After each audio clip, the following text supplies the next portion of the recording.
যারা হরি বলেন না, কৃষ্ণ বলেন না, গৌর কি তাদের হয় না? ভারত বললেন, হ্যাঁ গো, যারা হরি বলে গৌর তো আপনা আপনি তাদের হয়ে যায়, হরি বললেই তাদের হয়। কিন্তু যারা হরি বলেন না তারাও গৌর কৃপা হতে বঞ্চিত হয় না, তবে এমনিতে হয় না। এই বহির্মুখ যারা, তাদের প্রতি গৌর কৃপা হয়। কখন হয়? তখনই হয় বৈষ্ণব কবি বললেন, গৌর তাদের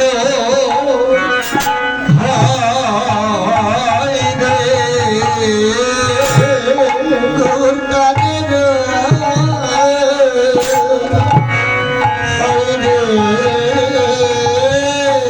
জগতে বহির্মুখ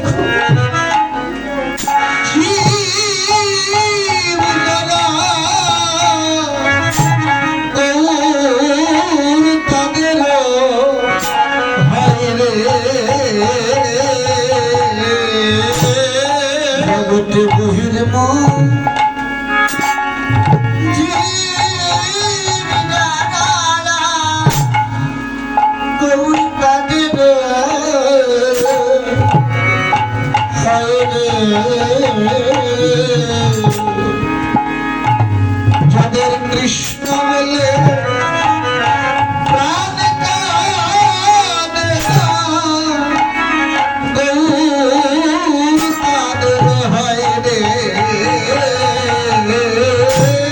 যাদের কৃষ্ণ বলে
দিয়েছেন না বৃন্দাবনে যারা যারা ছিলেন এবার নদিয়াতে তারা এসেছে।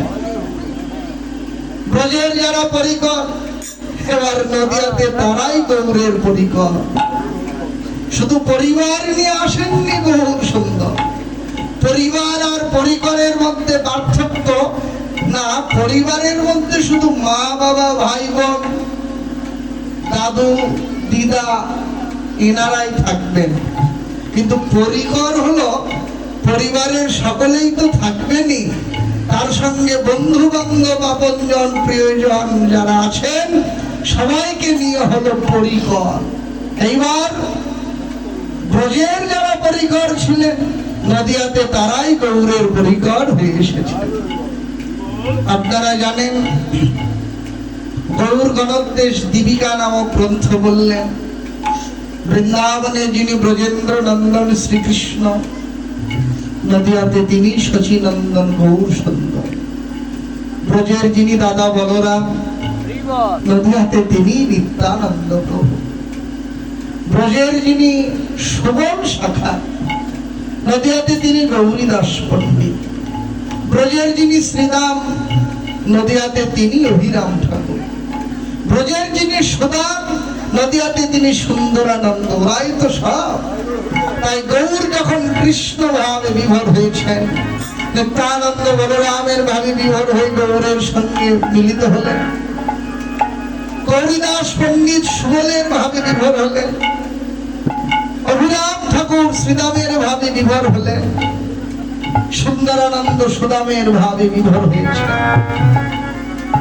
বৃন্দাবনে এমনি পূর্বাহ্ন কালে রাখাল জীবন কানাইয়া যেমন ব্রজ শাখাগণকে সঙ্গে নিয়ে শ্রীরাম সুদাম রাম বসুদাম আদি শাখা সঙ্গে বাহু তুলে নৃত্য করতে করতে আনন্দে কষ্টের দিকে ঢেউর পাল চালনা করেছিলেন, আজও কৃষ্ণ ভাবের গৌর সুন্দর সমস্ত শাখাকে নিয়ে ব্রজভাবে বিভোর হয়ে করছেন কি?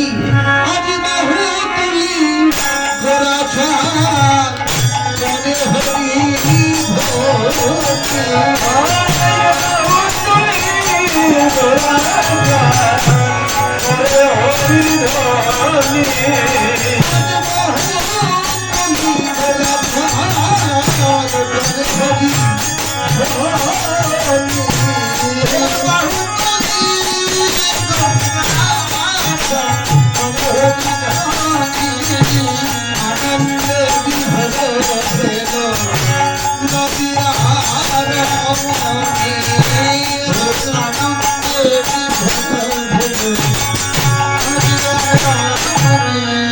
সবাই লুটাইছে,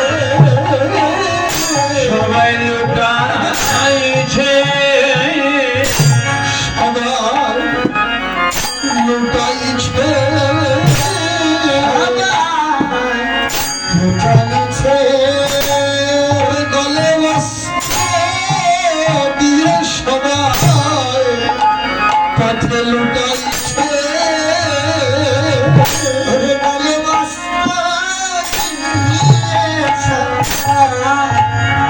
পথে লুটাইছে, হরি নামে প্রেমে বিভোর হয়ে পথে লুটাইছে, হরি নামে প্রেমে বিভোর হয়ে পথে লুটাইছে। সুবিজান সকলেই যার যার ভাবনার নয়ন দিয়ে গৌরের লীলা দর্শন করুন। দেখুন সেই লীলা, আস্বাদন করুন গৌর লীলা মাধুরী। নদিয়া এত সম্ভ্রান্ত একটা গ্রাম, যারা চরিতামৃত পড়াশোনা করেছেন তারা ভালো জানেন যে তখনকার দিনে এই অবিভক্ত বাংলার মধ্যে নদিয়ার মধ্যে এত সম্ভ্রান্ত গ্রাম বাংলার বুকে আর কোথাও ছিল না। এত সম্ভ্রান্ত তাই নদিয়াকে বলা হতো সংস্কৃত শিক্ষার অক্সফোর্ড বলে আখ্যায়িত করা হয়েছে। এই অবিভক্ত বাংলার বিভিন্ন স্থান থেকে অনেক বিদ্যার্থী, শিক্ষার্থী, কেউ বিদ্যা শিক্ষার তাগিদে, কেউ নিজের জীবিকা নির্বাহের তাগিদে, কেউ নদিয়া গ্রাম বা নদীবাসীদের দীনতায় মুক্ত হয়ে, নদীবাসীদের সংস্কৃতিতে মুক্ত হয়ে বাংলার বিভিন্ন স্থান থেকে উঠে গিয়ে নদিয়াতে বসতি করেছেন। তার বাস্তব প্রমাণ মহাপ্রভুর যিনি পিতা জগন্নাথ মিশ্র, তিনি নিজেই। আপনারা জানেন যে জগন্নাথ মিশ্রের পিতৃ যে ভিটা মাটি এখনো বাংলার মুখে আছে, এই তো সিলেটের শ্রীহট্ট, ঢাকা দক্ষিণ। বেশি দূরের রাস্তা নয়। যারা গেছেন, যাদের দেখবার সৌভাগ্য হয়েছেন, ঠাকুরবাড়ি এখনো আছেন, তো কোথায় সিলেটের শ্রীহট্ট আর কোথায় নবদ্বীপ। অদ্বৈত প্রভু বেশিরভাগ মহাপ্রভুর পার্শ্বদের সকলেরই পিতৃপুরুষের ভিটা মাটি বাংলা। তাহলে সেই অবিভক্ত বাংলার বিভিন্ন স্থান, কোথায় রাঢ়, কোথায় লখনৌ, সেখান থেকে এসে নদিয়ায় বসতি করেছেন। নদিয়া একটা অত্যন্ত সম্ভ্রান্ত গ্রাম। ভবনার নয়নে দর্শন করুন গ্রামটির মনোমুগ্ধকর রূপ। গ্রামের মাঝখান দিয়ে পথখানা একে বেঁকে গঙ্গার ঘাটে পৌঁছেছে, আর পথের দুধারে নদীবাসীদের সাজানো গোছানো ঘর। সকালবেলা তো নদীবাসীরা ঘুম থেকে জেগে আপন আপন কাজে মেতে উঠেছেন। ছোট ছোট বালক ছিল, যারা বালকগুলো দল বেঁধে পথের বিভিন্ন জায়গায় খেলছেন। যারা পড়ুয়া ঘরে বসে পুঁথি হাতে নিয়ে